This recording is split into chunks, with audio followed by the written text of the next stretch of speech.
பழனிமலை முருகனுக்கு, திருச்செந்தூர் முருகனுக்கு, திருத்தணி முருகனுக்கு, சுவாமிமலை முருகனுக்கு, மருதமலை முருகனுக்கு, பழமுதிர்ச்சோலை முருகனுக்கு.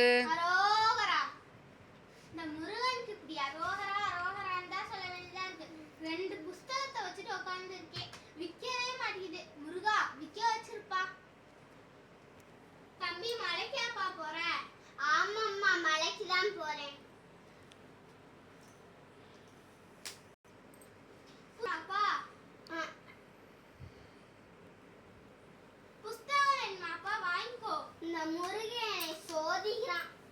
என்னப்பா சோதிச்சா? எனக்கு ஒரு வேலையும் கிடைக்க மாட்டேங்குது. எங்க அம்மா எனக்கு முருகனோட பேர் வச்சதுனாலதான் நான் இன்னும் முருகனை கும்பிட்டுக்கிட்டு இருக்கேன். உன் பேர் என்னப்பா? என் பேரு நிமலன்கா. சரிப்பா, அந்த முருகன் உன்னை எப்பயும் கைவிட மாட்டான், சரியா? அந்த முருகன் கண் திறப்பான், அவன் உனக்கு நல்ல வேலை அமையும், நீ நல்லா இருப்பப்பா. இந்த முருகன் புத்தகம் வாங்கிக்கோ.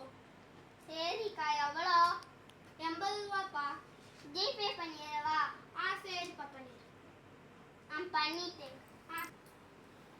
நான் சொல்றேன்ப்பா, அந்த முருகன் கண் திறக்கும் போது உனக்கு நல்ல வழியில தான் முருகன் கூட்டிட்டு போவாரு. நீ நல்லபடியா மலைக்கு போயிட்டு வாப்பா. ஒரு நிமிஷம் நில்லு. இவன் இந்த தம்பிக்கு மட்டும் சொல்லல, உங்க எல்லாத்துக்கும் தான் சொல்றேன். முருகன் உங்களை எப்பயுமே கைவிட மாட்டாரு. அந்த முருகன் கண் திறக்கும் போது எல்லாத்தையும் நல்வழியில கூட்டிட்டு போவாரு.